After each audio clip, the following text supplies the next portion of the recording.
ये एक निष्पक्ष और अच्छी प्रक्रिया है, लेकिन ये प्रक्रिया भी संभल के अंदर हमने देखी कि एक एसआईटी गठित की गई।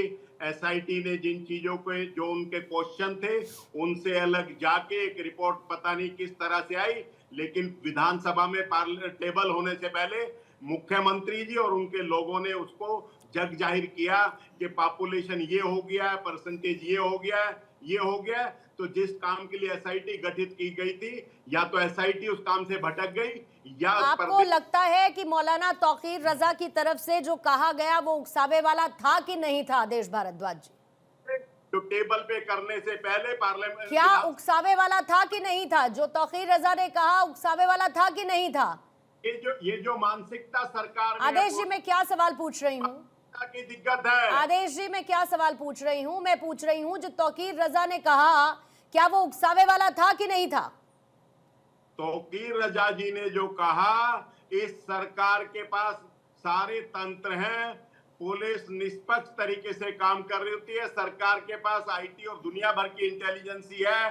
कहां ये फेलियर था, सरकार को जांचने की आवश्यकता है, लेकिन सरकार का विश्वास, इकबाल लोगों में खत्म हो गया है, और उसका ये कारण है जो है, जब जो लोग इस देश के अंदर आज से पहले भी धरने प्रदर्शन होते थे, लेकिन धरने प्रदर्शन वालों को देशद्रोही नहीं कहा जाता था, उनकी बातों को सुना जाता था, सुनने के बाद आंकलन किया जाता। जवाब दे दूं आपका, 10 सेकंड में जवाब दे दूं और पूछ लूं, भाई आप कांग्रेस के ही प्रवक्ता हैं, कांग्रेस के नेता हैं, मुझे लगता है कि आपको जानकारी होगी। सबसे बड़ा देश का दंगा भागलपुर में होता है, वो इंटेलिजेंस फेलियर कहाँ था? वो इंटेलिजेंस फेलियर कहाँ था कि दो प्रधानमंत्री हमने इसी देश में हुए हैं, और आप दंगे पे सफाई देने आए? मतलब कौवा हंस का रूप धारण करके अगर किसी चैनल में आके बैठ के ऐसी बातें कहेगा तो लोग पूछेंगे नहीं कि सिखों का दंगा कराने वाले, मुंबई में दंगा कराने वाले, कश्मीर में दंगा कराने वाले, केरल में दंगा कराने वाले, पश्चिम में दंगा कराने वाले, आज कांग्रेस के लोग बैठ के सफाई देने का कार्य करेंगे? 100 दिन तक कर्फ्यू लगा रहता था इसी मुंबई में,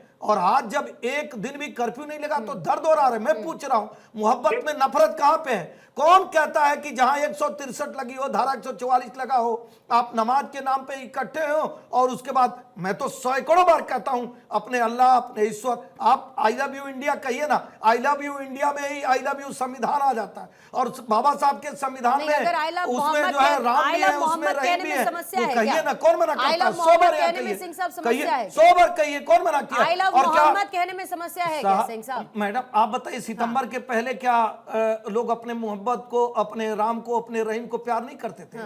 मतलब सितंबर से ही शुरू हुआ है क्या? 1500 साल पुराना इतिहास है, सब लोग इजाहार करते हैं, यानी कि लेकिन अगर आई लव मोहम्मद गलत है, अगर आई लव मोहम्मद गलत है तो आई लव महादेव भी गलत है फिर तो सड़कों पर ना। मैं तो कह रहा हूं किसी को भी ऐसा, कल को सोमवार को कहें हम शंकर भगवान के नाम पे निकलेंगे, मंगलवार को हनुमान जी के नाम पे, बुधवार को गणेश जी के नाम पे, बृहस्पतिवार को विष्णु भगवान के नाम पे, शुक्रवार को माता जी के नाम पे, शनिवार को शनिवार, तो रोज अगर ऐसे चीजें होंगी तो निश्चित तौर पे कानून व्यवस्था की जिम्मेदारी किसकी है? राज्य सरकार की है। देश के में एक वैधानिक व्यवस्था है, उस वैधानिक व्यवस्था में जो भी व्यवधान करेगा, चाहे किसी भी धर्म मत मजहब का हो, निश्चित तौर पे उसके खिलाफ कार्रवाई होगी। आप प्रेम प्रकट करिए, आस्था प्रकट करिए, आत्मीयता प्रकट करिए, लेकिन डंडा और हथियार लेकर ऐसे कार्य मत करिए। मैं निवेदन करता हूं आपके चैनल के माध्यम से। ठीक है, एक बार मुकेश मीणा जी पहले आपके पास, फिर उसके बाद नाजिम साहब आपके पास आते हो। मुकेश मीणा साहब पहले तो आप मुझे ये जरा क्लियर भी करिएगा साथ में कि भाई परमिशन थी कि नहीं थी, क्योंकि कपीश जी कह रहे हैं परमिशन थी, लेकिन जितना मैं जानती हूँ परमिशन नहीं थी। मुकेश मीणा साहब, अगर परमिशन नहीं थी, तौकीर रजा की तरफ से इकट्ठा होने के लिए कहा गया इस्लामिया मैदान में कि भाई आइए आप नमाज के बाद इकट्ठा होइए, ये जानते हुए कि धारा लगी हुई है, क्या पुलिस को इस बात की भनक नहीं थी कि ऐसी कोई संभावना है? और क्या लाठी चार्ज करना अंतिम रास्ता था कि भीड़ पर जो लोग वहां पर इकट्ठा हुए उन पर लाठी चार्ज ही कर दिया जाए? क्या और कोई तरीका नहीं था इसे कंट्रोल करने का?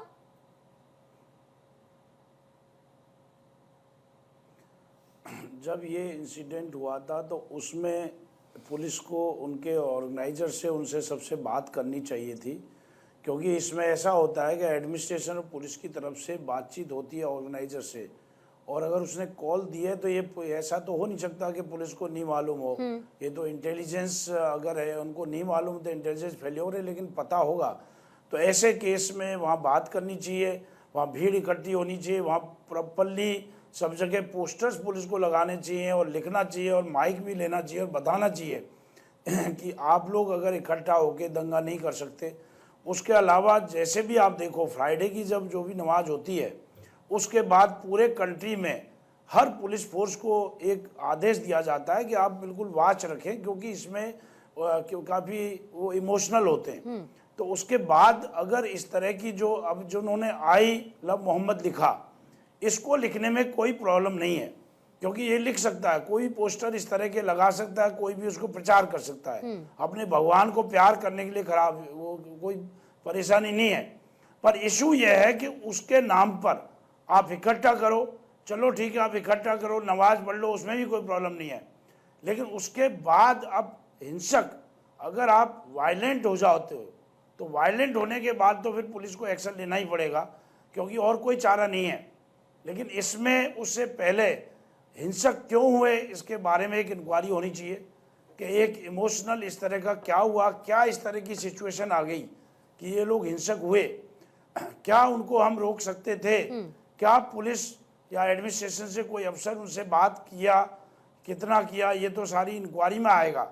लेकिन यह है कि अगर नहीं भी किया तो भी किसी को कोई राइट नहीं है इस तरह से हिंसा करने के लिए।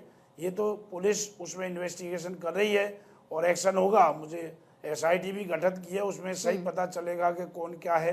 लेकिन यही है कि अब SIT गठित हुआ है तो इसमें यही चाहिए कि पुलिस ऑफिसर्स को अपने फेयर इन्वेस्टिगेशन होना चाहिए कि जो लोग एक्चुअली इन्वॉल्व हैं उन्हीं के खिलाफ कानूनी कार्रवाई होनी चाहिए और कानून के हिसाब से कार्रवाई होनी चाहिए। ये एक मैसेज नहीं जाना चाहिए कहीं से भी कि हम पर्टिकुलर रिलीजन के खिलाफ एक्शन ले रहे हैं, क्योंकि एक जनरली एक ट्रेंड बन चुका है इंडिया में कि एक पर्टिकुलर रिलीजन के खिलाफ एक्शन लेते तो पूरे के पूरे कंट्री में ट्रेंड बन चुका है मुकेश मीणा साहब, या इस तरीके का परसेप्शन वाले दुखी होते हैं? ये ट्रेंड बन चुका है या परसेप्शन है? ये परसेप्शन एक हो चुका है लोगों का सोचने का। लेकिन हमको उसको रोकना है, क्योंकि हम के यहाँ पे सारी कम्युनिटी रहती है। वैसे एडमिनिस्ट्रेशन पूरी कोशिश करता है, पुलिस भी कोशिश करता है कि दोनों जितनी भी कम्युनिटीज हैं, जितने भी रिलीजियस लोग हैं, अपने आराम से रहें, सिंह साहब, पहले आपकी एक प्रतिक्रिया इस पर। दूसरे का पहले मैं इसीलिए कह रही हूँ क्योंकि इसको इंटेलिजेंस फेलियर क्यों ना कहा जाए। उनको भड़काते धारा हैं। लगाने के बावजूद अगर इतने लोगों को बुलाने के लिए अपील की जाती है तो क्या, और वो भी बरेली, आप जानते हैं सेंसिटिव जोन्स है वहां पर, आप पुलिस को वहां पर पता है किस तरीके की स्थिति उत्पन्न हो सकती है, अगर ऐसी अपील की जा रही है तो क्या आप पहले इस पर कार्रवाई नहीं कर सकते थे? अंकुश ने किसकी नजरों से बच के इतनी भीड़ इकट्ठा हो गई वहां पर, कोई देख ही नहीं पाया। पूर्णिमा जी बड़े अच्छे सवाल इन्होंने कहा कि अगर डीएम और एसपी को बात करनी चाहिए, तो आज डीएम और एसपी ने प्रेस कॉन्फ्रेंस करके कहा कि हमारी सभी जो सांस्कृतिक और धार्मिक संस्थाएं थी, उनके ऐसे लोग थे, सभी धर्मों के जो मुख्य भूमिका में रहते हैं, उनको बुला के बातें हुई थी और उन्होंने कहा था कि इस तरह की कोई चीजें नहीं होंगी, सिर्फ नमाज के नाम पे लोग इकट्ठे होंगे। मैं कह रहा हूं अगर रोक दिया जाता तो कपिल श्रीवास्तव जी को तो जलन हो जाता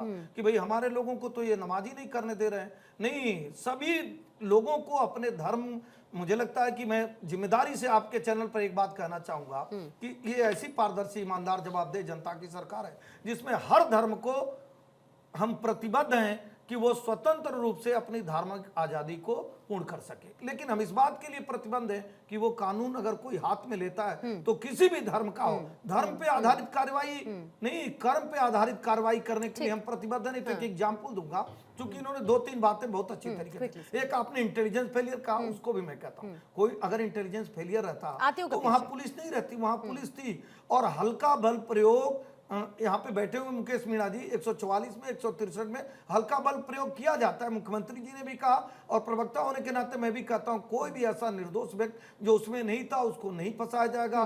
किसी भी तरह के कोई भी पुलिस अगर ऐसी कार्रवाई करती है उसके खिलाफ भी कार्रवाई किया जाएगा। लेकिन कोई व्यक्ति अगर ये कहे कि हम समाजवादी पार्टी की सरकार में राज्य मंत्री का वादा था, हम बहुत बड़े मुस्लिम स्कॉलर हैं, बहुत बड़े मुस्लिम नेता हैं, तो कानून को अगर हाथ में लेंगे तो इस नाते नहीं छोड़ा जाएगा कि आप समाज में जाकर झर बोलने का कार्य करें और धार्मिक उन्माद पर। ठीक है, कबीर जी ले रही हूं आपका जवाब। पहले एक बार नाजिम खान से मैं रिएक्शन लेना चाहती हूँ। नाजिम खान साहब, आस्था दिखाने के लिए सिर्फ सड़क पर उतरना क्यों जरूरी है? आई लव मोहम्मद अगर आपको कहना है तो सड़क पर बैनर पोस्टर लगाएंगे, उसके बाद उसका प्रचार करेंगे और प्रचार करने की स्थिति में अगर ऐसा तनाव बढ़ जाएगा तो फायरिंग हो जाएगी। फिर उसके बाद ये कहा जाएगा कि एक कम्युनिटी को टारगेट करती है ये सरकार, मुसलमान डरे हुए हैं। ये नौबत आने क्यों दी जाती है?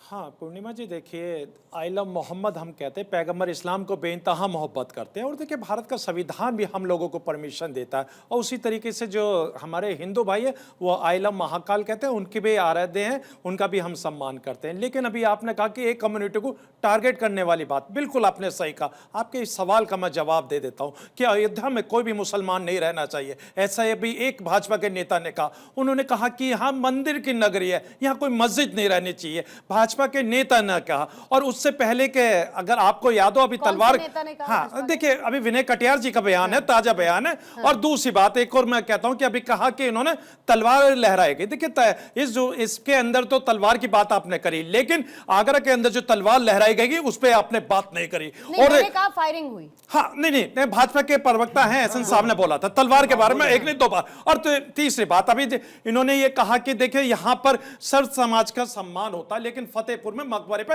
हमला हो जाता, उसके बारे में इन्होंने नहीं करना। और जिन्होंने इसके षड्यंत्र रचा था उसके खिलाफ आज तक कोई एक्शन हुआ। लेकिन बरेली के अंदर जिस तरीके का मामला बना, जिस तरीके से जुमे की नमाज के बाद प्रशासन ने ये कहा कि 95% लोग नमाज पढ़ के चले गए थे, लेकिन 5% जो लोग वहां आए दोबारा, तो मैं कहता हूं कि वो आए तो किस बेस पर आए, वहां प्रशासन को पूछना चाहिए था। लेकिन यहां पर जिस तरीके से लाठियां भाजी गई, जिस तरीके से नन्हे नन्हे बच्चों को पीटा गया, तो ये इसमें जांच का विषय। लेकिन बरेली की घटना जो हुई है बड़ी दुखदायी घटना, ऐसी घटना नहीं होनी चाहिए।